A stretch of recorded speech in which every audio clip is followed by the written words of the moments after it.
Breaking news Bishnah gang కి ఉత్తరప్రదేశ్ లో చుక్కెదురైంది.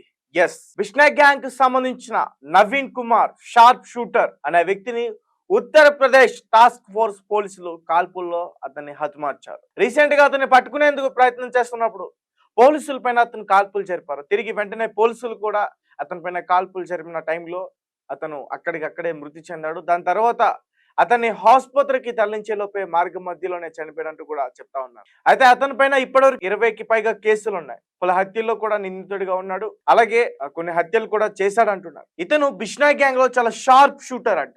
Sharp shooter అంటే ఎవరైనా షూట్ చేయాలన్నా, లేకపోతే ఎగ్జాక్ట్ మనం ఒక పర్సన్ ని చెప్పి అతన్ని చంపేయాలన్నా అతనికి స్పాట్ పెట్టి షూట్ చేసి ఈజీగా అతను చేయగలుగుతాడు. అందుకని ఇతన్ని షార్ప్ షూటర్ గా అంటూ కూడా పిలుస్తున్నారు. తన పేరు నవీన్ కుమార్. ఉత్తరప్రదేశ్ టాస్క్ ఫోర్స్ పోలీసులో ఇతను చనిపోవడం అయితే జరిగింది.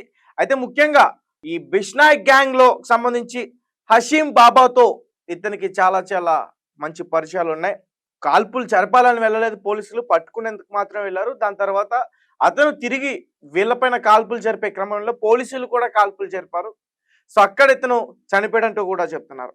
అయితే ఒక రకంగా ఇది బిష్నాయ్ గ్యాంగ్ కి, బిష్నాయ్ అభిమానులకి చాలా చేదు న్యూస్ అనే చెప్పాలి. ఎందుకంటే ఇప్పుడు బిష్నాయ్కి దేశవ్యాప్తంగా చాలా చోట్ల కూడా అభిమానులు పెరుగుతున్నారు. అతను 700 మంది షూటర్స్ విస్తరించడమే కాకుండా పలు రాష్ట్రాల్లో వాళ్ళ గ్యాంగ్ విస్తరించడమే కాకుండా చాలా మంది అతన్ని ఒక హిందూ సింహంలా కూడా భావిస్తూ ఉన్నారు. ఇతనే కరెక్ట్ ఉగ్రవాదులు లాంటి అలాంటి ఉగ్రవాది మూకలకు ఇలాంటి వాడైతేనే సరైన సమాధానం చెప్తాడంటూ కూడా మాట్లాడుతారు. సో ఇలా ఇలా అతను అభిమానించే వాళ్ళందరికీ కూడా ఇది ఒక బ్యాడ్ న్యూస్ అని చెప్పాలి.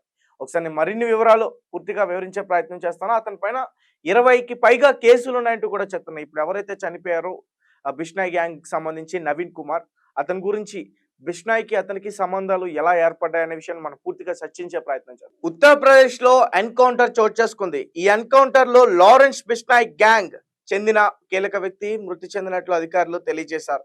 బిష్నాయ్ గ్యాంగ్ లో షార్ప్ షూటర్ గా పేరొందిన నవీన్ కుమార్ 20కి పైగా కేసుల్లో నిందితుడిగా ఉన్నట్లు వెల్లడించారు.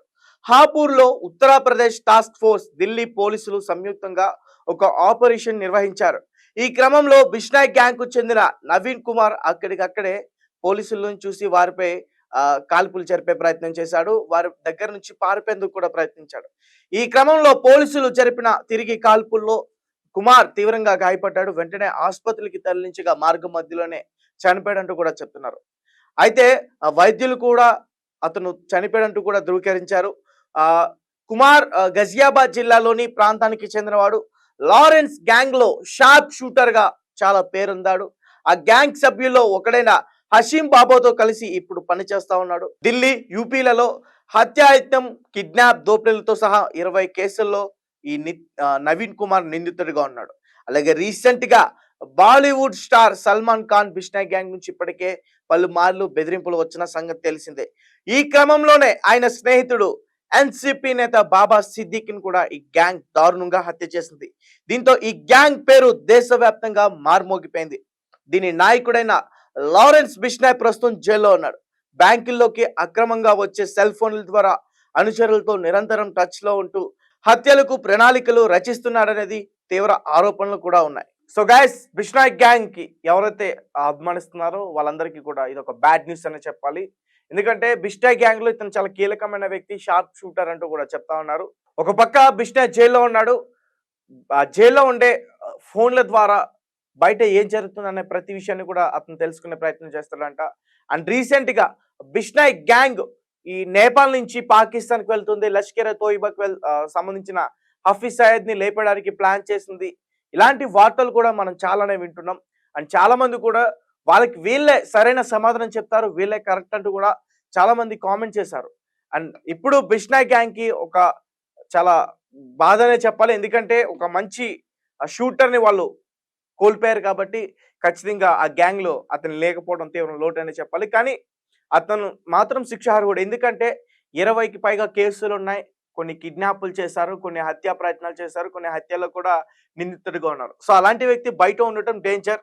అంటే దేశానికి సంబంధించిన సమస్య వచ్చినప్పుడు ఎవరైనా ఏదైనా చేయొచ్చు, కానీ దేశంలో ఉన్న ప్రజల్ని చంపితే మాత్రం ఇది చాలా చాలా చాలా పెద్ద తప్పుగానే చూడాలి. కాబట్టి బిష్నాయ్ గ్యాంగ్ దీన్ని అసలు ఎలా తీసుకుంటుంది? మళ్ళీ వాళ్ళు ఏమైనా అటాక్ చేసే ఛాన్సెస్ ఉంటాయా? మరి చాలా కావాల్సిన వ్యక్తిని వాళ్ళు చంపేశారు. ఇంతకుముందు బిష్నాయ్‌కి సంబంధించిన మిత్రుని గాని, సలహాదారులను గాని వాళ్ళని చంపేసినప్పుడు బిష్నాయ్ గ్యాంగ్ చాలా విరుచుకుపడింది. స్పాట్ పెట్టి వాళ్ళని లేపేయడం జరిగింది. మరి ఇప్పుడు కూడా అట్లాంటిది ఏమన్నా జరుగుతుందా? ఒక పక్క బిష్నాయ్ గ్యాంగ్‌కి దేశవ్యాప్తంగా ఫుల్ సపోర్ట్ ఇస్తున్నారు.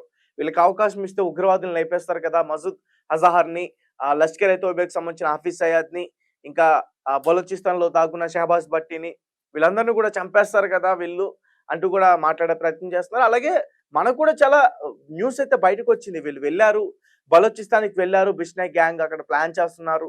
పట్టుకున్నారు, చిత్రహింసలు పెడుతున్నారు. ఒక ఖలీద్ అనే వ్యక్తిని కూడా చంపేశారు. ఇలాంటి న్యూస్‌లన్నీ కూడా బయటకొస్తున్నాయి. బట్ అవన్నీ కూడా ఎంతవరకు వాస్తవం ఏంటనేది అయితే మాత్రం తెలీదు. కానీ రీసెంట్‌గా ఉత్తరప్రదేశ్ నుంచి అయితే మాత్రం టాస్క్ ఫోర్స్ బిష్నాయ్ గ్యాంగ్‌కి సంబంధించి నవీన్ కుమార్ అనే షార్ప్ షూటర్‌ని అయితే మాత్రం అంతం చేసింది.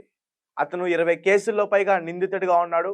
అలాగే పలు హత్యలకు హత్యా ప్రయత్నాలకు కూడా పాల్పడ్డాడు. కిడ్నాప్‌లు కూడా చేశాడంటూ కూడా చెప్తున్నారు. పోలీసులు ఎప్పుడైతే అతన్ని పట్టుకోవడానికి ప్రయత్నించారో ప్రాణాలతో, అప్పుడు తిరిగి పోలీసులపైన అతను కాల్పులు జరిగేందుకు ప్రయత్నించాడు.